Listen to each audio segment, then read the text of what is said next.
Então, abrimos agora para debate. Alguém quer fazer alguma pergunta? Por favor.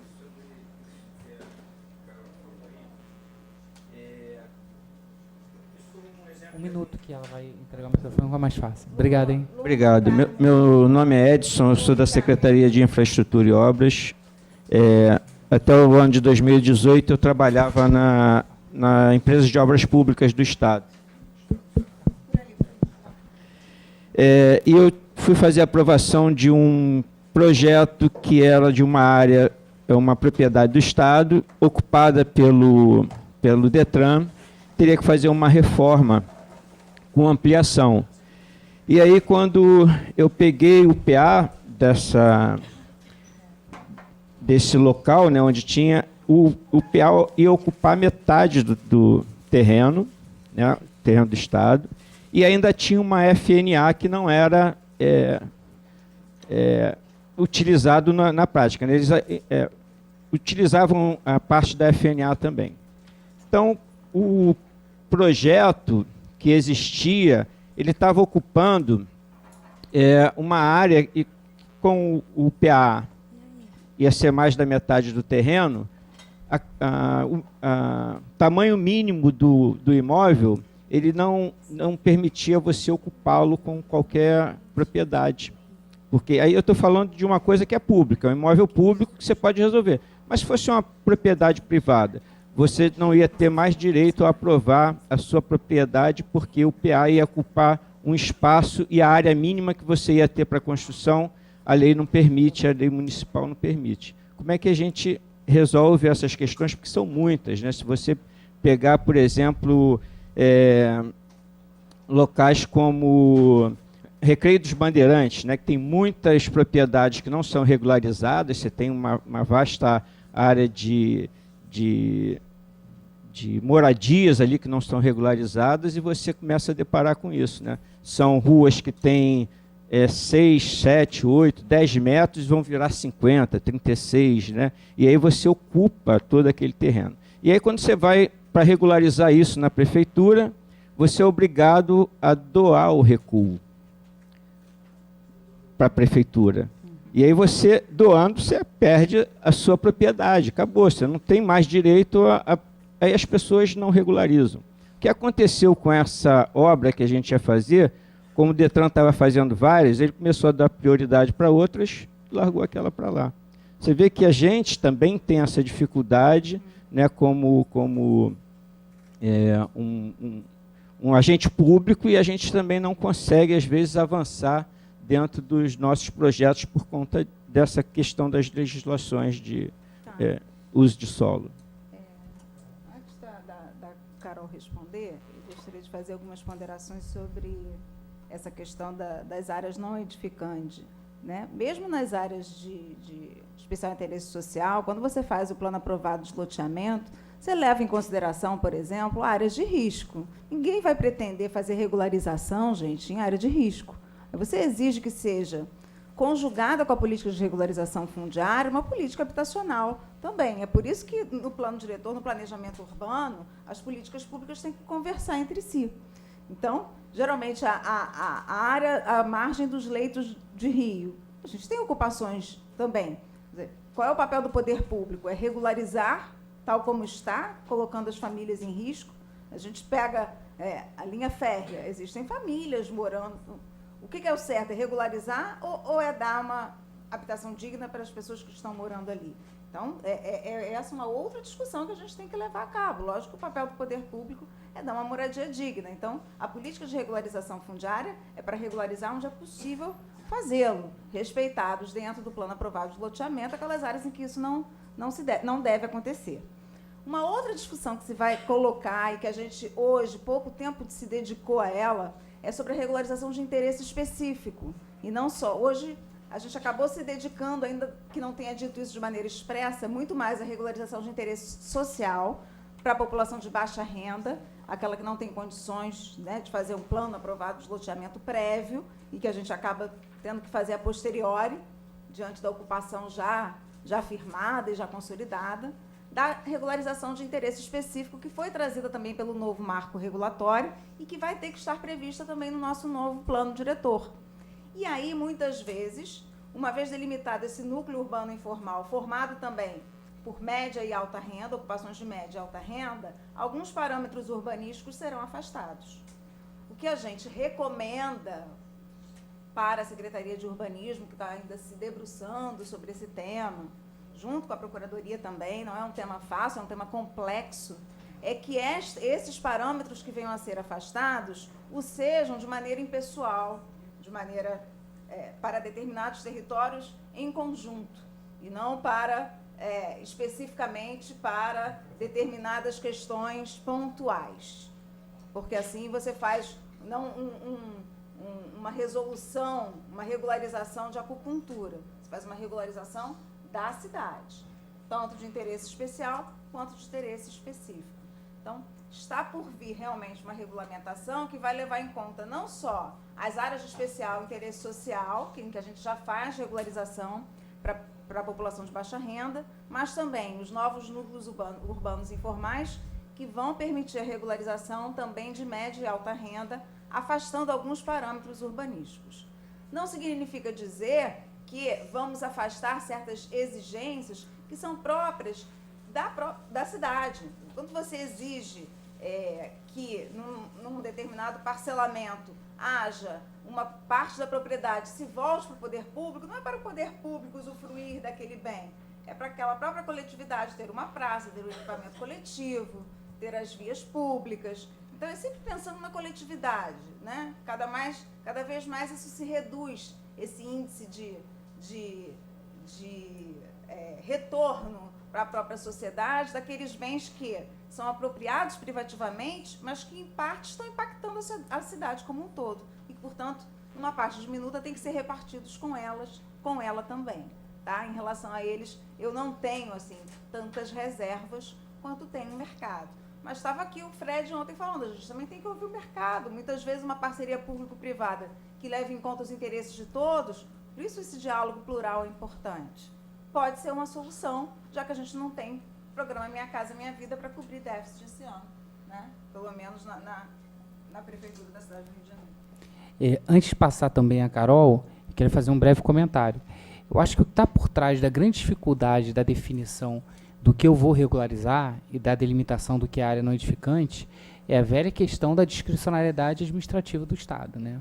O Estado simplesmente ele tem uma proposta de modelo de área que deve ser regularizada, uma proposta de modelo de área que deve ser reservada para a expansão de infraestrutura, e ele simplesmente toma a decisão de colocar esse projeto em aplicação, ignorando muitas das vezes os fatos da realidade, que é a grande crítica que Digui faz em relação à função social das coisas, né? Ele nem fala função social da propriedade, das coisas em si.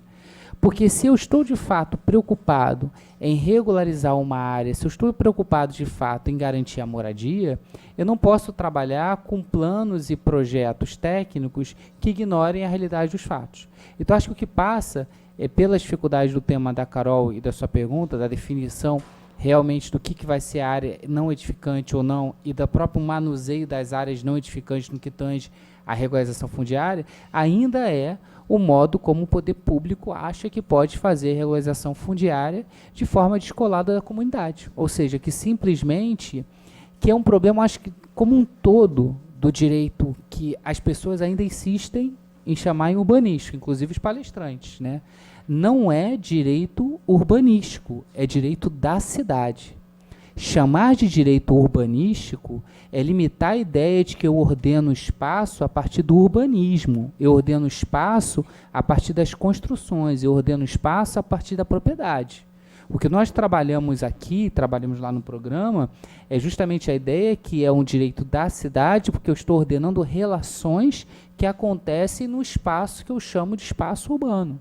Se o que eu ordeno é relações de um espaço num espaço urbano, quando eu for fazer meu plano de regularização, ou mesmo quando eu for lotear uma determinada área e vou determinar áreas não edificantes, que vão ser áreas para expansão de infraestrutura, eu vou estar fazendo isso não pensando num projeto ou num processo exclusivamente arquitetônico, que tem uma visão de construção de uma cidade a partir de um dos fatores ou um dos setores do conhecimento, que é o urbanismo. Na realidade, o que vai ordenar a cidade são complexos de relações, são relações sociais, econômicas, como a Arícia falou, políticas, relações de urbanismos, que vão demandar do Estado, enquanto operador desse processo de regularização, uma plena consciência de que o processo de regularização não é feito por um ator só. Não é feito com a comunidade como plateia e o Estado como dirigente. Que ele vai ter que, de algum modo, interagir com a comunidade e verificar em que medida ele é capaz de implementar ou não. Porque o que acaba acontecendo é ele cria planos que são inviáveis ou que ignoram a realidade dos assentamentos já existentes. E aí isso acaba resultando, ao meu ver, em planos que não são eficazes no que tange à regularização. Mas a Carol vai, com certeza, explicar melhor. Não está funcionando? Acho que não está funcionando. Obrigada pela sua pergunta, muito interessante. Eu trouxe aqui, recentemente foi promulgada a Lei 13.865, em agosto de 2019, pelo presidente Bolsonaro. Eu sei que a professora Arícia e o professor Emerson não gostam dessa questão de flexibilização das normas urbanísticas, né? Porque realmente não visa a questão da moradia digna, da regularização plena. Mas o que essa lei vai falar? Ela vai dispensar o habite-se em casos de moradias unifamiliares para um só pavimento. Então, a ideia é o quê? Desburocratizar. E o STF também recentemente saiu uma diretiva em relação ao uso capião, quando é menor, quando os municípios reclamavam, né? Olha, esse imóvel aqui está menor que o nosso parâmetro. Não é possível o uso capião. E o STF não. O uso capião é um direito constitucional e, portanto, está acima das normas urbanísticas. Inclusive, eu vi recentemente mais um outro caso vai ser discutido novamente no STF. Agora, eu não lembro direito, eu acho que tem a ver com a questão dos tamanhos para o loteamento. Então, eu acho... eu sei que a gente fala sobre regularização plena, mas a gente também tem que pensar um pouco sobre a flexibilização dessa burocracia. Porque as pessoas que moram em assentamentos irregulares, mal ou bem, eu sei que, claro, se a gente pudesse, todo mundo ia morar numa moradia formal, com segurança, com infraestrutura. Mas isso não é possível na nossa realidade, né? E o que a gente tem que fazer? A gente, de alguma forma, por exemplo, as áreas de especial interesse social flexibilizaram as normas urbanísticas para a gente poder regularizar essas áreas. Então, eu acho que o município, como o professor Emerson estava falando, ele tem que pensar também nas pessoas e na realidade que existe, não no mundo ideal que a gente não vai conseguir realizar, entendeu? Então, acho que essa desburocratização é um pouco importante, sim. Olha só, Carol, a gente não pode ser contra a flexibilização das normas de direito urbanístico, porque só através delas é que existe a regularização. Não, mas eu falei em relação à segurança mesmo, porque às vezes a flexibilização é tanta que a gente não consegue ter realmente a segurança daquele imóvel, né? Como a gente fica falando do DSOT, a questão só da titulação e não ver a segurança das pessoas, mas é isso. Mais alguma pergunta? Ótimo. Primeiras não, mas pode ser? Participem.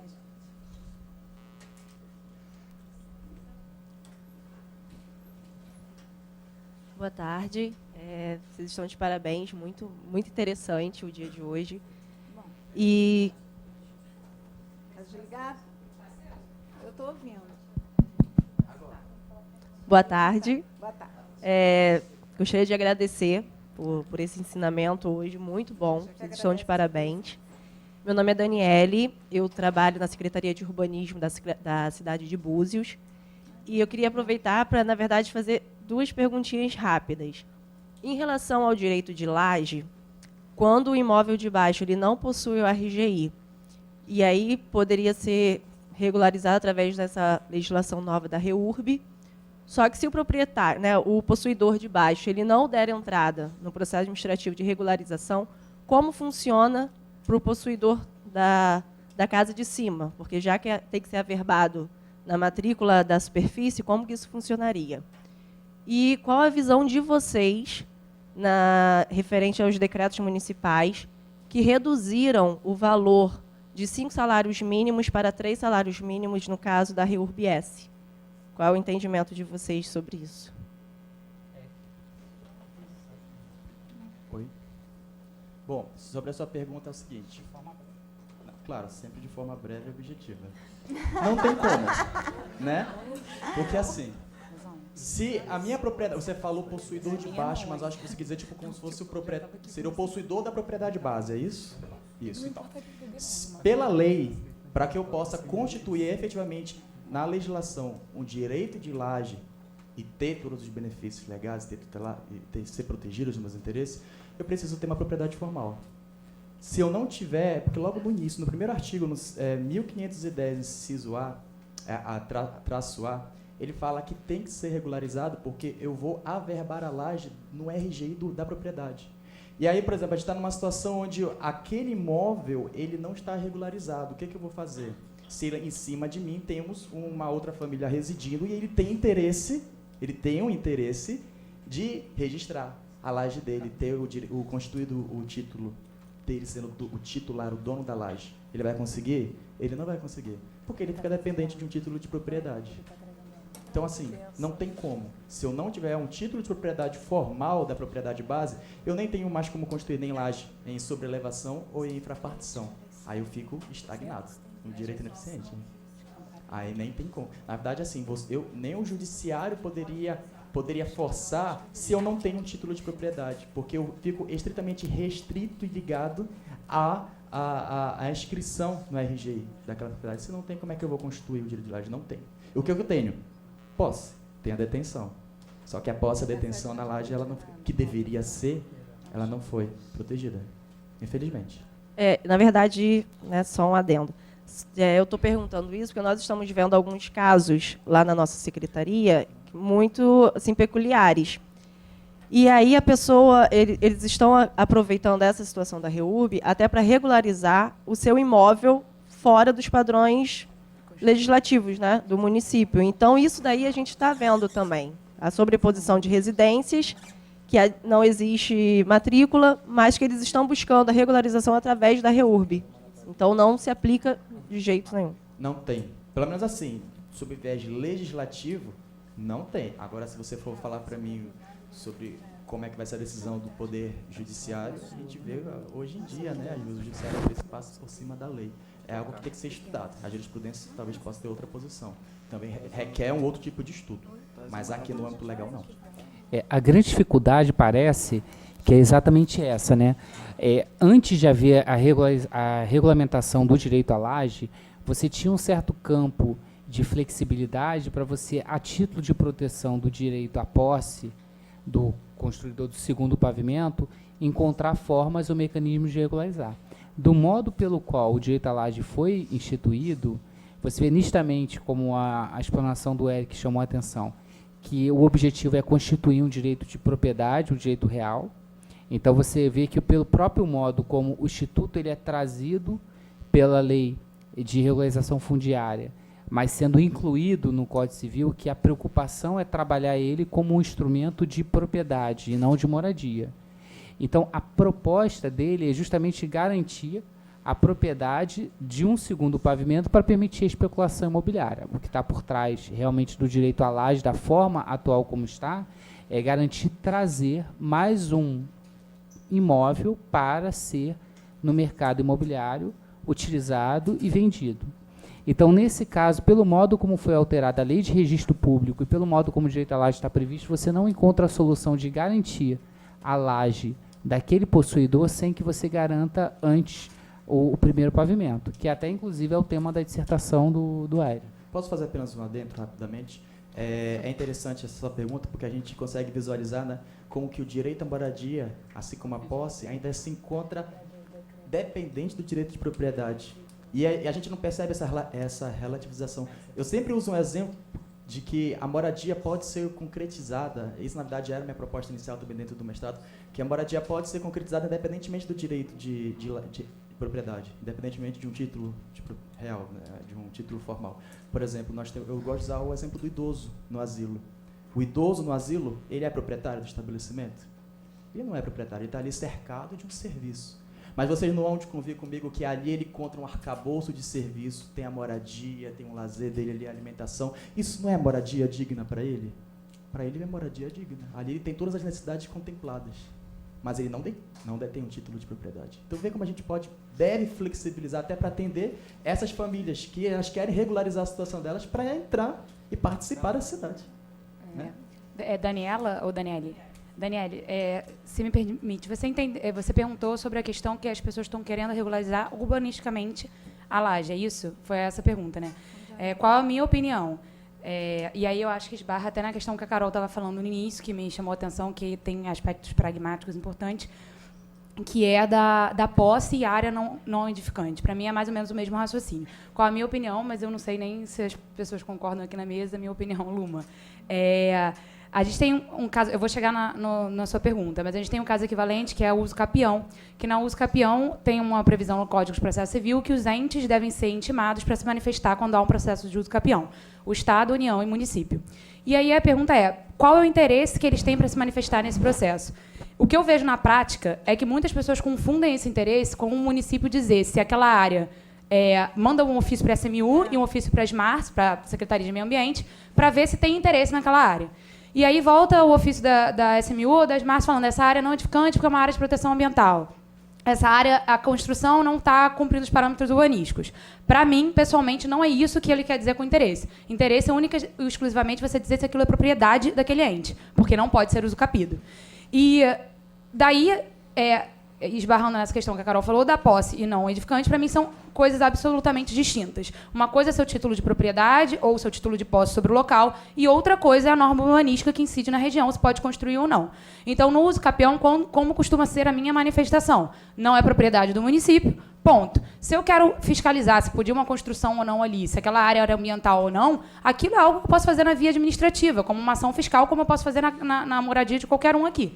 Então, isso não pode ser um motivo para o município obstar um direito constitucional de você usucapiar um bem. Da mesma forma, o direito de laje, ao meu ver, você pode reconhecer o direito de laje se preenchido os requisitos e, provavelmente, na prática, esse direito de laje ele não cumpre nenhuma norma urbanística.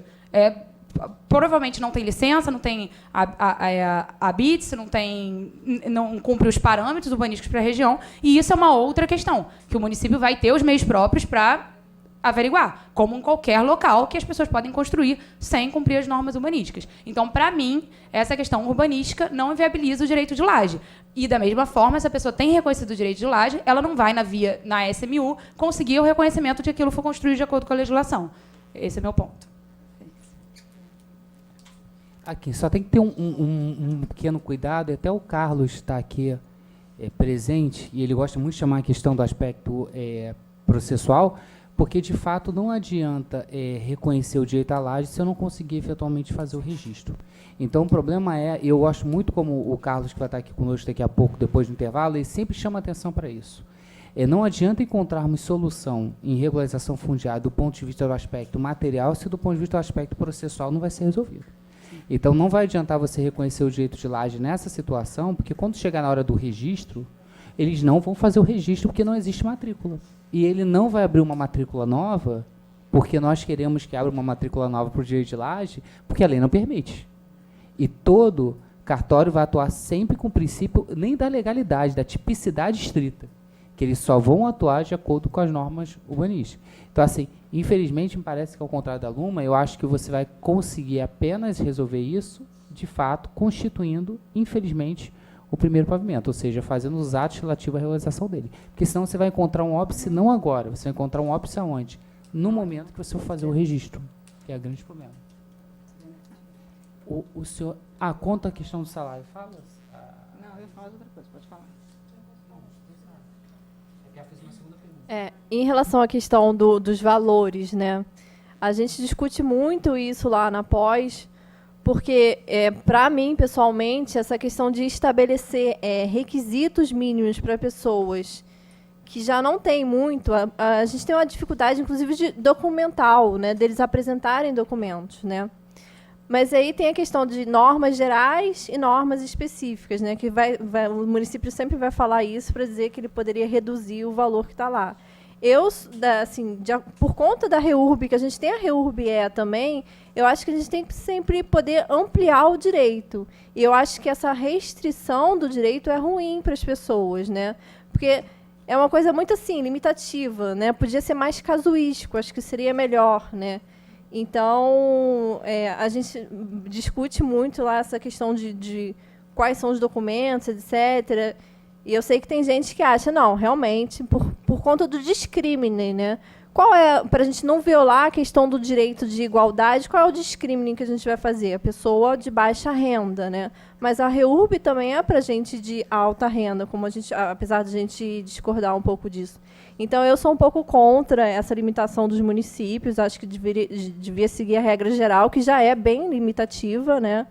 E eu realmente não sei como que vai ser na prática, né? Essa questão diz respeito ao conflito federativo, até que ponto aquilo é uma norma geral ou não. Aliás, em vários aspectos da lei você pode questionar até que ponto ela é uma norma geral, até que ponto ela é uma norma estritamente federal. Né? Muitas vezes ela não proíbe, como, por exemplo, ela permite que não haja urbanização prévia. O plano diretor da cidade do Rio de Janeiro exige que a urbanização seja prévia ou concomitante. Então, não chega a haver um conflito federativo, mas, ainda que houvesse, prevaleceria a autonomia local. É uma briga entre, às vezes, a norma geral e a competência própria do município para legislar sobre a ordenação do solo urbano. Né? Essa é uma questão. E, no caso aí específico, ainda mais que é por decreto e está restringindo um direito fundamental, está diminuindo o acesso à REURB-S por parte da população de baixa renda. Né?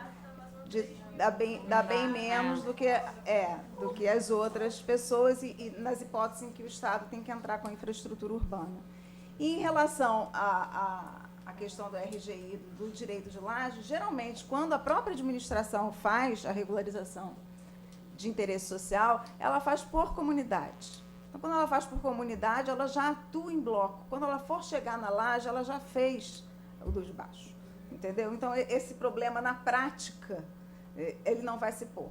Na teoria, é o grande calcanhar de Aquiles da legislação, que é apontado, inclusive, pela Cláudia Franco, dizendo que, na verdade, está regulando só para o rico, porque o pobre não está regulando a questão da posse. Então, ela propõe, inclusive, uma modificação legislativa para que seja o direito de laje aí, o direito da superfície da posse.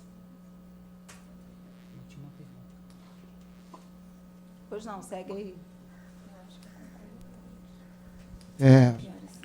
Boa tarde.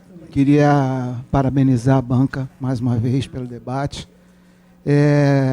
Meu nome é Vanderlei, eu sou de Cabo Frio, trabalho numa empresa de consultoria, sou advogado. Conheço Tangará, viu? Parabéns pelo trabalho lá. E acabou que a minha pergunta teve um desdobramento que talvez englobe também a questão da colega de Búzios. Achei muito interessante a colocação da Luma em relação a uma solução para aquele ocupante que ainda não teve o prazo da uso capião dele encontrado. Então, o cara tinha 3 anos, quando ele deveria ter 5 anos no uso capião constitucional. Né? E como você mensuraria essa posse? Né? E aí, só que aí a gente está olhando sobre o Instituto da uso capião. E aí, falando um pouco da nova legislação, a gente tem o Instituto da Legitimação Fundiária, que ele, a meu ver, ele dá titulação àquele que é ocupante, sem prazo, de um núcleo urbano informal consolidado até 22 de dezembro de 2016, que é a data da edição da medida provisória. Confere. Algumas pessoas acham que você não pode aplicar a legitimação fundiária num caso isolado. Eu, particularmente, discordo, porque aí você está cerceando o meu direito, numa REURB-E, de obter o meu título de propriedade e todos os outros direitos agregados a ele. Confere? E aí, a primeira afirmação que eu faço em relação à sua colocação, que eu achei bem pertinente, eu acho que uma das coisas que tem que ser utilizada para pesar, primeiro, a Arícia falou que Não foi ela, foi algum dos colegas que falaram, tem como você mensurar esse valor? É 60%? É o valor da posse? Se o cara tem menos de 5 anos, eu acho que, eu também sou corretor de imóveis, eu acho que é fácil você pedir um laudo técnico de um perito para você poder respaldar aquela indenização, primeira coisa. Segunda coisa, também creio que assim, o direito brasileiro não acolhe enriquecimento sem causa. Então, como que você vai indenizar o cara que é proprietário e já esqueceu, não deu função nenhuma àquela propriedade que já está ocupada por uma outra pessoa há muito tempo? Então, acho que também, nesse caso, você estaria respaldada.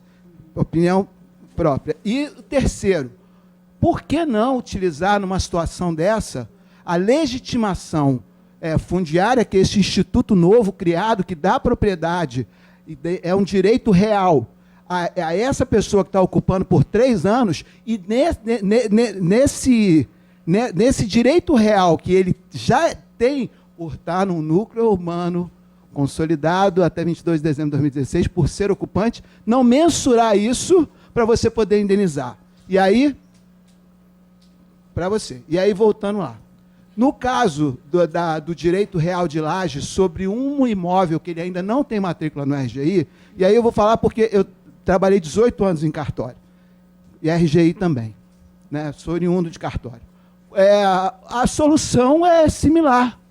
Se alguém requerer um direito de laje sobre um imóvel que o imóvel base não tem a propriedade, qual é a forma de você dar propriedade a alguém pela nova legislação?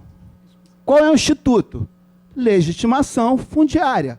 É ocupante? É. Óbvio que você não pode forçar aquele cara a ter título de propriedade. Até porque dentro de uma comunidade, provavelmente uma comunidade carente, o cara fica preocupado, vou ter que pagar IPTU. Vai aumentar, se já paga, vou ter que aumentar o meu IPTU. Mas qualquer instituto desse que a gente aplique para adquirir propriedade, uso capião, você precisa ter a notificação dos confrontantes, você precisa saber quem está do teu lado para fazer uma demarcação urbanística, como o colega falou. Então, obrigatoriamente, você vai ter que ouvir o cara que está embaixo. Por que não aplicar o Instituto da Legitimação Fundiária para essa pessoa? Aplicou o Instituto da Legitimação Fundiária, ele vai ter o quê? Título de propriedade. A CRF, que é a Certidão de Regularização Fundiária, vai dar a propriedade àquele cara que está ali embaixo. E, por conseguinte, vai poder dar a propriedade também àquele que tem o direito real de laje. Essa é a minha colocação. Eu nem sei responder da parte de laje. Brincadeira. A primeira questão que eu coloco é que achei ótimas suas ponderações, inclusive quando eu contei esse caso para a professora Arice, ela até me perguntou sobre a aplicação da lei de regularização fundiária no caso.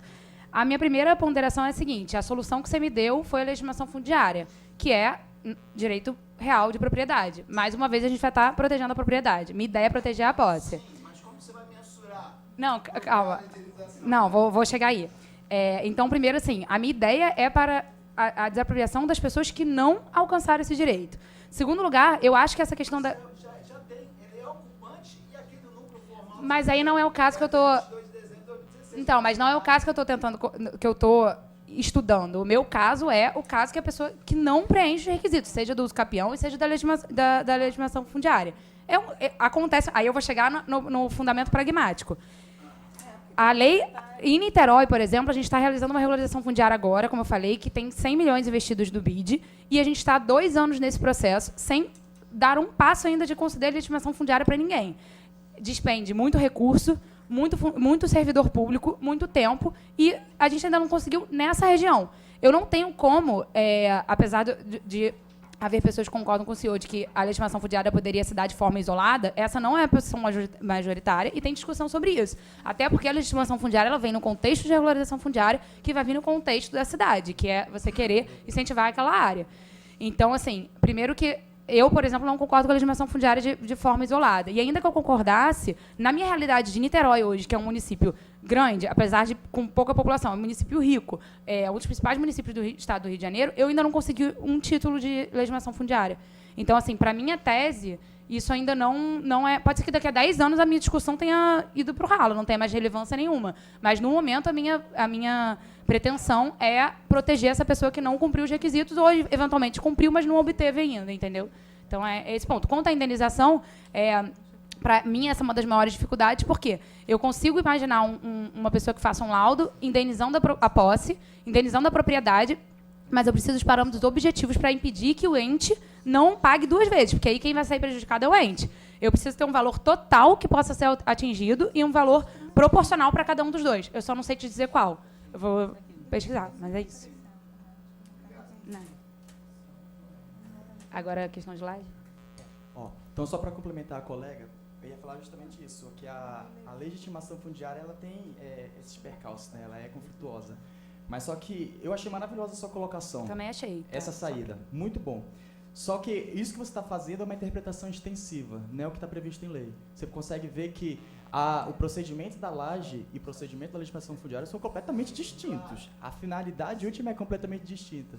E aí eu não vejo uma viabilidade prática do legislador conseguir resguardar o lajeário por meio da legislação fundiária, porque ele estaria restrito legalmente.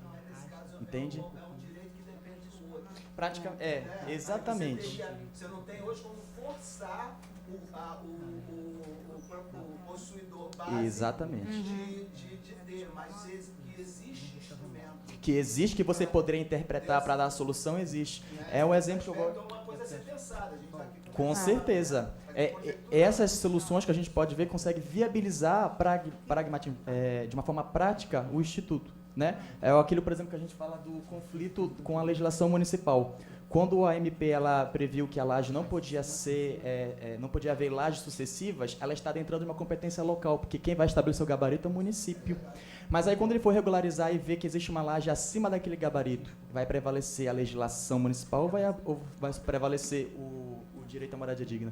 E eu acho interessante, porque eu estava pensando nisso, a gente pode também aplicar outro instituto, que é o torga onerosa, para fins também de contemplar aquele que estaria acima do gabarito, porque você sabe que há isenção também de pagar para aqueles se for com fim de regulação fundiária, mas que também não houve modificação legal na medida provisória nem na LRF para incluir isso dentro da direito de laje. Mas foi completamente pertinente, muito bom, e tem como a gente discutir sim esse viés. Mas, infelizmente, na prática, né, a gente não consegue, fica limitado. Mas seu argumento foi perfeito, inclusive eu vou utilizar como reforço argumentativo para dizer que a pessoa tem direito de ser indenizada. Só acrescentando em relação ao que a Luma falou, qual é a importância da desapropriação da posse? Porque, às vezes, não existe um processo de regularização fundiária. Então, a pessoa não vai ser beneficiada pela regularização. Por exemplo, aqui no município do Rio de Janeiro, não sei se já saiu alguma coisa, se a professora Arícia pode falar, mas não teve ainda nenhuma regularização fundiária pela nova lei. Não sei se ainda saiu. Então, como é que fica aquela pessoa que não vai ser beneficiada pela regularização? Ela consegue a desapropriação da posse. E outra questão é que, até no livro, aquele livrinho azul da professora Arícia, que ela lançou no ano passado, tem um artigo sobre desapropriação da posse, da Mariana, né? E ela vem falando que já desde 2007 o STJ já pacífico desapropriação da posse. E o problema do valor é porque a gente sempre pensa num desvalor, porque sempre veja aquilo como uma favela, né, gente que não cumpre a regra. E eu acho que agora a gente tem que começar a ver isso de outra forma. Eu acho que o valor da posse deveria ser o valor integral, porque não houve uma desvalorização, né? Na verdade, a pessoa está cumprindo uma função social ali. Então, eu acho que a gente tem que começar a pensar que talvez esse valor, quando não exista o proprietário registral, quando ele não tenha direito, talvez tenha que ter seu valor integral daquele imóvel.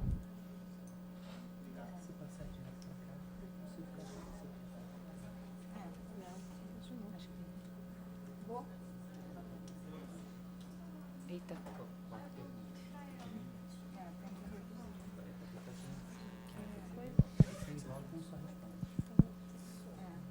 Tá baixinho. Vamos fazer em bloco. Tá ligado? Estão ouvindo? Sim, não? Tá? Ah, obrigada. É porque aqui tá baixinho. Boa tarde, queridos.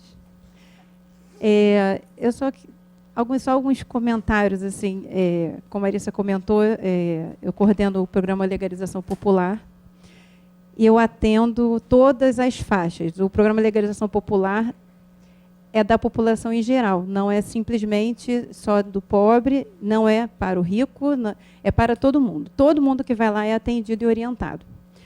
E aí é uma reunião dos meus alunos, que tem advogados, que tem corretores, que tem arquitetos, que tem engenheiros, que tem todas as áreas, profissionais de cartório também, todas as áreas pertinentes à regularização urbanística e fundiária.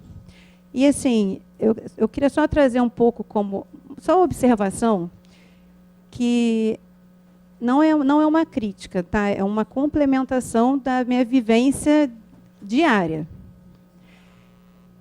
Primeiro, nem todo mundo que é proprietário é rico. Eu acho que a gente não pode criar certos conceitos muito genéricos, porque é uma crueldade. Eu atendo pessoas que têm a terra com matrícula, por exemplo, que é um possuidor, mas a terra tem matrícula. Tem pessoas que têm baixíssima renda e são proprietários ou porque herdaram. Temos terrenos de famílias que têm diversas casas, mas a terra é do avô. Então, assim, eu acho que a gente não pode muito generalizar. A mesma coisa também, esse ponto para Laje. Em setembro, eu fui a São Paulo. Quem me conhece sabe que eu sou uma agoniada. Eu sou arquiteta, gente, não sou advogada. Então, eu posso pecar um pouco aqui no direito, mas eu posso falar da minha observação. E que a gente, de fato, concretiza. Então, a gente pode falar assim um pouco. Se eu estiver errando, também, por favor, me corrijam. Mas eu acho que a gente pode se ajudar. E, como eu sou muito agoniada e sou arquiteta, então eu tenho uma carência enorme do direito, eu corro atrás do direito para estudar por minha conta própria e fico perguntando para vocês nos seminários. Eu fui a São Paulo fazer o curso da REURB diretamente com o legislador, com o Silvio Figueiredo, a Sofia Rachid, que é a esposa dele, que ela é arquiteta e advogada. Ele é arquiteto, ele era do Ministério das Cidades. E aí eu tive uma aula particular, um sonho. Que aí nós fomos discutindo ponto a ponto, até muitos pontos que a gente fica debatendo nos seminários controvertidos. Olha, eu já falei para o Silvio, ontem eu estava falando com a Sofia ontem, eu falei, eu vou agarrar vocês e vou trazer para o Rio, porque vocês têm que ficar aqui. Porque a gente está trazendo, a gente está tentando espalhar eles, né, basicamente, turmas pelo Brasil, e hoje ele é o secretário de Habitação de Guarulhos, onde ele já aplica todos esses instrumentos de uma forma glamourosa. E o que eu quero dizer é o seguinte, só para a gente ter esse cuidado, da gente não generalizar, a gente tem o direito de laje muito real, muito forte. Claro, o direito real de laje não é para as comunidades, porque não tem titularidade à base. Eu concordo. Só que a gente também tem que pensar, por exemplo, eu sou de Campo Grande. Campo Grande, aí fui aos cartórios, né? Fui ao 12º, ao 4º, basicamente o 12º, que é a nova circunscrição. Não existe nenhum direito real de laje ainda feito por lá. Só que o instrumento é a cara do bairro, que também é a cara também do Brasil, porque o Brasil não é só de ricos e de pobres. Também temos classe média e temos pobres utilizando imóveis que têm cara de classe média, porque a renda da população caiu extremamente. Então, assim, a gente vê, por exemplo, o direito de laje, como que a gente hoje individualiza as unidades? A gente tem que dar entrada na prefeitura, legalizar, tirar o habite, averbar na matrícula, instituir o condomínio edilício para individualizar por frações ideais as unidades. O direito de laje, não. Através de um acesso independente, nasce uma matrícula da laje, que até o decreto 9.310, até relata um pouco melhor, até a Adão não está mais aqui. Ela está aqui. Ai, desculpa. Tá, ele é muito frio. Estava comentando sobre a questão urbanística, que ele fala que, para o caso da REURB, não será necessária a obrigatoriedade do habite da construção base para ter o direito de laje. Então, assim, eu não sei, eu sou arquiteta, então eu sou muito técnica, para mim é muito objetivo e me foge muito do direito. Mas tem coisas que me parecem ser mais claras. Eu posso estar pecando por isso. Mas, por exemplo, a laje. A prefeitura que vai definir se a laje pode ou não daquele jeito, na lei diz que a prefeitura vai opinar. Na lei não, desculpa, no decreto. Que a prefeitura vai opinar nessa dimensão da laje. se vai poder ou se não vai poder, com exceção da REURB. Então, assim, eu, como técnica, eu fico confusa, porque, para mim, fica muito objetivo e, da forma real, na discussão do direito, acaba não sendo.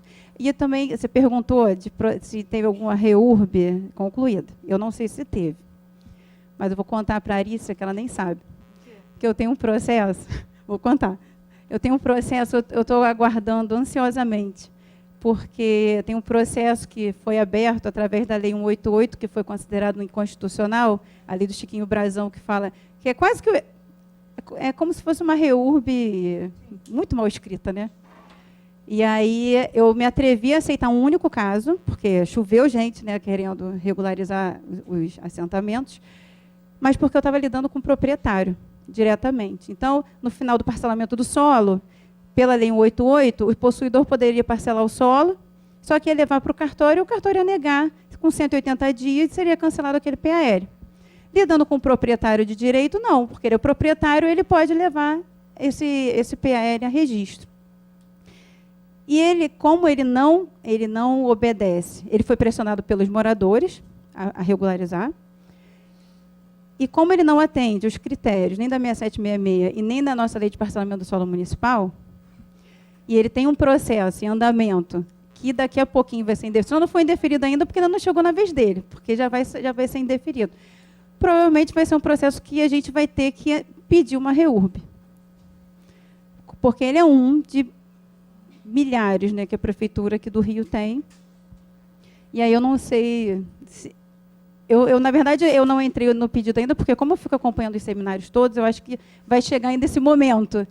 Mas quando chegar um indeferimento, não vai ter muito jeito, a gente vai ter que pedir, a gente vai ter que ver um jeito de a gente conseguir resolver. Talvez a gente consiga acelerar um pouquinho o processo, não sei. É isso, obrigada. Olha, eu acho maravilhoso essa troca de conhecimento, né? Porque você é arquiteta, você sabe a técnica, e a gente cuida da parte legislativa. Então é assim que a gente consegue construir realmente um instrumento eficaz. Você está totalmente certo quando você fala que a gente também não deve demonizar a propriedade individual, como se realmente fosse uma pedra no seu sapato. A propriedade individual, a propriedade formal, ela traz uma segurança jurídica também. Não quer dizer que se você tiver um título de propriedade, eu possa também ter o meu direito de moradia garantido por esse título. Mas o que eu quero chamar a atenção para vocês aqui é porque a comissão mista que participou da elaboração e do estudo dessa própria medida provisória, antes de ser convertida em lei, eles justificaram explicitamente que o direito de laje ele era voltado para atender a regulação fundiária das famílias de baixa renda que moravam em assentamentos informais. E isso porque ficou evidente que desde a década de 70 houve um grande crescimento vertical das comunidades, porque não tinha mais para onde se horizontalizar. Então, assim, eu entendo a sua preocupação e realmente faz sentido. E parece que essa discussão nossa, para alguém que é técnico e já trabalha com critérios específicos, parece que mais atrapalha do que ajuda. Não é verdade? Pois é, mas eu concluo aqui também dizendo que a gente não pode esquecer que, além dos ricos, que é uma palavra meio pejorativa, né? Porque a gente vive numa cidade muito mista. Além dos ricos e dos pobres, tem aquele do meio que não é rico nem pobre e que às vezes herda um direito de propriedade, nem tem condições de manter uma propriedade.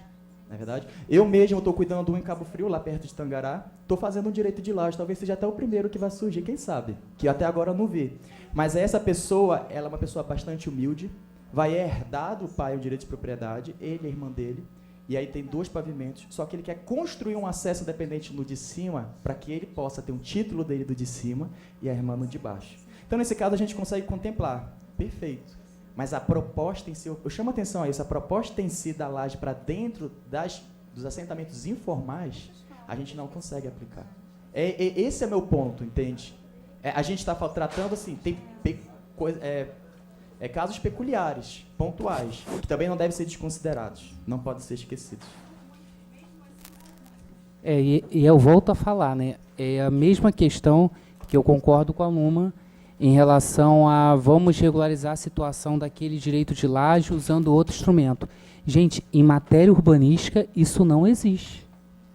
Não existe analogia em matéria urbanística. Não existe analogia. Então, a lei é bem clara. O direito de laje, ele depende e pressupõe que você tenha o primeiro pavimento construído. Por mais que a situação material exista, ou seja, por mais que a laje está lá, né, visivelmente para cada um de nós, né, infelizmente, o legislador optou por considerar que a laje só pode ser reconhecida se eu tiver o título, primeiramente, do imóvel de baixo. Então, claro que eu concordo com a Arícia. Se você, de fato, regularizar a área como um todo, não tem nenhum problema, porque eu vou ter já o registro daquela matrícula mãe e eu vou fazer o registro da laje ali. Mas em casos pontuais, infelizmente, não tem como. Porque por mais que a lei possa parecer clara, me parece que nós esbarramos ainda no problema do registro público. É um outro problema. Hoje passamos a tarde vendo os problemas em matéria de regularização fundiária. São inúmeros, né? E um dos problemas que está tangenciando cada um deles também é exatamente esse. Porque o problema que nós temos em relação à desapropriação é esse, né? Porque na prática, como eu vou precisar registrar o imóvel na titularidade do Estado, o Estado quer pagar para o proprietário, não quer pagar para o possuidor que usa o CAPIU, porque ele não é o titular daquele imóvel com o registro. Então, assim, a questão do registro ainda é um problema muito grave, porque a nossa Lei 6.015/73 e a Lei de Regularização Fundiária, ela trabalha com uma realidade que não existe. Então, durante anos nós temos falado mal da Lei de Espaciamento do Solo Urbano, né? A Lei de Espaciamento do Solo Urbano, em 79, ela trabalha com uma realidade que não existe, mas ninguém fala também que a Lei de Registro Público trabalha com inúmeras, e eu não falo só em relação à propriedade, em relação ao registro de pessoas jurídicas, ao registro de pessoas civis, a nossa lei de registro público ela trabalha com realidades que não existem. E gera uma dificuldade porque o administrador público acaba interpretando com uma legalidade bem estrita a lei de registro público. Então, ele acaba não registrando se não tiver, de nenhuma forma, outra possibilidade. E mesmo quando você judicializa, o judiciário acaba tendo a mesma decisão em relação ao registro. Se não tiver prevista a hipótese de registro na lei, ele não registra.